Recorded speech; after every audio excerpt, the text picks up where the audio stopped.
It's so good to see you again. It's Nice my to be birthday.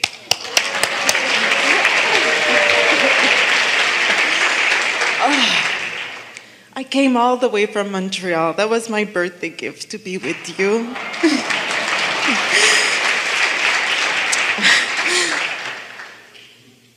Thank you. My father transitioned a year ago, and I've got a question about the non-physical and my inner self. But I've got a story to say before. Well, when he died, I was responsible of sorting all his documents and all that. And I found that he had bought a land in Bahamas, but he had not paid it all in 1977. And he never spoke about that to no one. No one knew about that, but I saw the documents. And so I just left that, and then I meditate every morning, and I started to feel his vibration. It was clearer and clearer. And sometimes he would show me that document, and I could feel that I had something to do with that. And the land was on a very small island in Bahamas that is called San Salvador. And for me to go from Montreal to that island, it was like very complicated. But anyways, I felt that I needed to go there. And one morning, he really showed me, like, it wasn't the vibration, and I could see that I would be laughing. He was laughing his head out. I mean, he was just laughing. And my father had a very unique tone. He was a singer, and he had like this voice. I just loved his voice. And he had like a very solid voice. And anyways, so I could hear him. And this morning I told my husband, we're going to Bahamas. We're going to go there. There's a Club Med. We're going to stay there, and I'll bring the documents. As soon as I got there, everything was just synced up. I mean, I spoke with a lady at the restaurant, and I told her, like, my father had those documents, and she says, oh yeah, I know the owner. You should go to that greenhouse and talk to him about that. And then I went there, and he told me to go there and whatever. And now I have a land in Bahamas. I'm going there next week. And when I met the owner, he laughed, and he was laughing just like my father. And I want to know, like, you know, the step one, is this my father's step one that is now into my vortex? Like, There's so much that we want to say about that, but first we want to say this to all of you, because this is your story's gift to anyone who gets to listen to this story. It's easy for you to accept that her father moved ahead on something and set something in motion that was unbeknownst to her. It's easy to accept that. And it's easy to accept that her father is behind calling her to that. So you all followed her story all the way through. In other words, you could feel, we're going to go back and get that word we don't like very much, but it applies here. You could feel the destiny for her unfolding of all of this.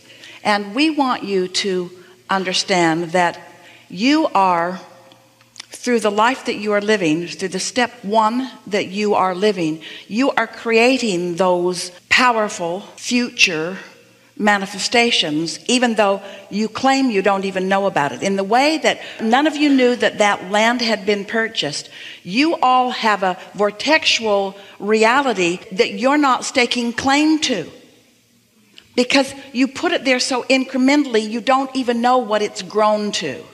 Are you following us? Mm-hmm. But I did want it to have a house, like a waterfront house. I mean, I didn't know it was going to be there. We're going to come back to that, but there's a bigger thing for all of you in this story, and that is you all have treasures and inheritances that you have put into your vibrational reality. You don't need your father to have done it for you. You've put it into your vibrational reality, some of it even before you got here, and a lot of it ever since, and it is amassed to things that it's time for you to find the deed to it. It's time for you to follow the trail to it. It's time for you to have the experience of it. That's the real power of this story, you see.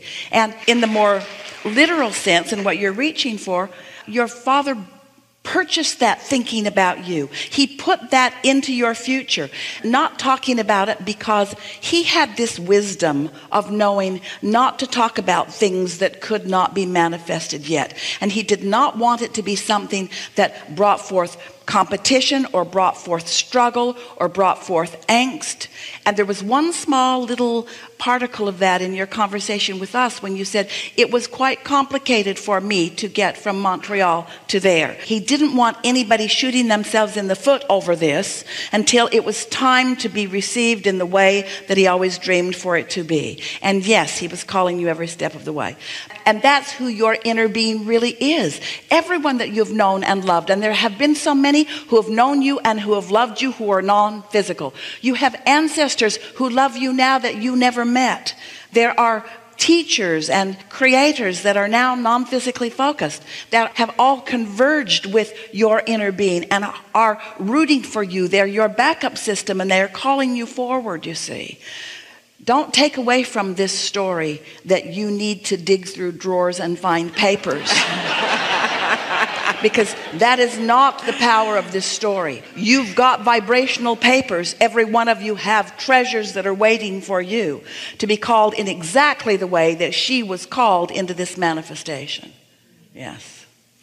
And I get it that I always, that to receive those inspiration, I need to be in alignment, and I get all this. But sometimes it's so clear, and sometimes, synchronicity. So we want to talk about that. This vortex is gestated, and it's calling to you. And you being in the receiving mode and then getting to that sweet spot where that magic begins. It's not magic, but it sure feels like it as it is unfolding. So you follow, you know, you've had those experiences where just one thing after another, after another, after another, after another, and you just can feel the blessedness of your being. You can just feel how cared for you are being. And you can also feel a worthiness because you know that if it were not for your alignment, that it would not be happening in that way. So start there with that thought and just rest in that thought for just a moment. And then we want you to acknowledge that finding those papers caused you to focus with more clarity and confidence than you ordinarily would. But you don't have to find papers to find that confidence. And the universe will respond and give you that magic, whether you have documentation from a previous generation or not. We really want you to feel that. Now, it was easier for you in that way. So the momentum was easy. It's like priming the pump. Do you know what that means? Esther's been using that expression, and she was using it with her grandchildren the other day. And her daughter said, I don't think Kate and Luke understand what a pump to be primed even is. And Esther said, probably not. So when you have a pump that's pumping water out of the ground, you have to get the water to begin to come before the pump will kick in and keep it going. And once it has established that, it will keep going. But if it loses that, then you've got to prime the pump again, which usually means somebody has to suck on something.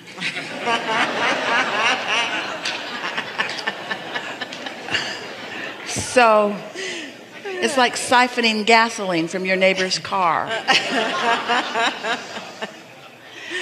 What does it take to prime the pump? Well, in this case, something led to something led to something. But once you found that, there was more momentum.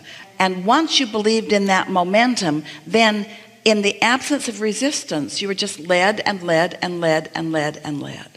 What we're really saying to you is you don't need a physical person to have gone before you and pre-paved your trail, because the non-physicals like us have gone before and pre-paved your trail. And when you hook into a little of that with belief and expectation, then more and more and more and more is realized by you. We don't use the word revealed to you as in now it will be revealed to you, because it has been being revealed to you all along. But there's a difference between the revelation of it, which is constant, and your realization of the revelation, which is your tuning in so that you can see it. Yeah. So now we selfishly used your story to help everyone understand how it all works. Is there something specific that you want that we have not given you yet about that?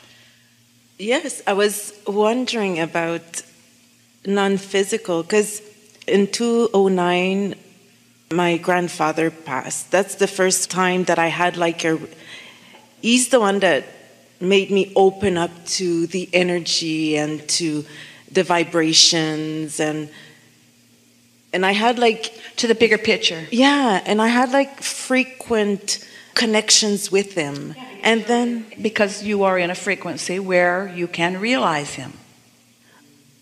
Okay. But now I feel that he's less present and it's more my father. And I was wondering, because they've blended together and you cannot tell one from the other.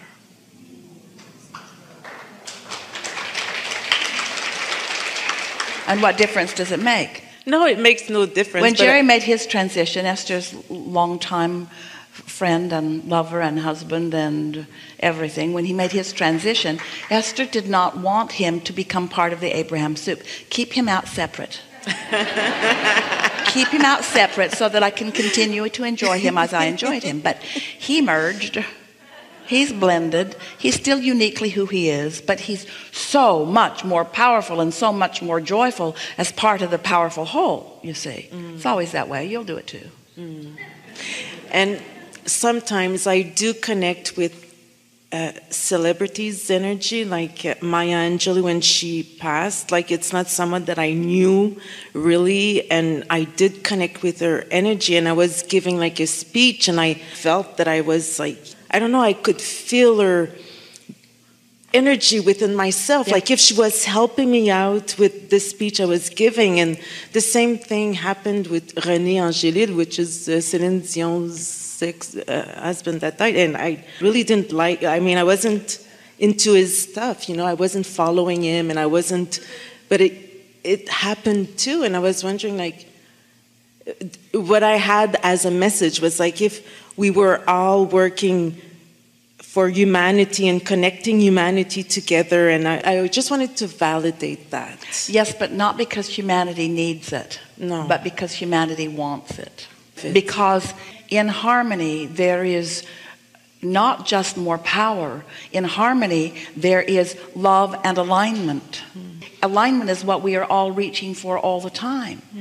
When you know for sure that you have this non-physical energy aware of you and loving you and knowing all things about you, not only who you are, where you are, but what you have created vibrationally and what your future unfolding in terms of manifestations are, don't you want to find harmony with that knowing so that you can know it too? Yeah.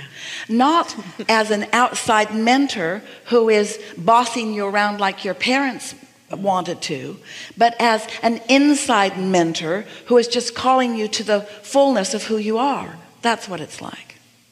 Thank you. Yes, thank you. Really good.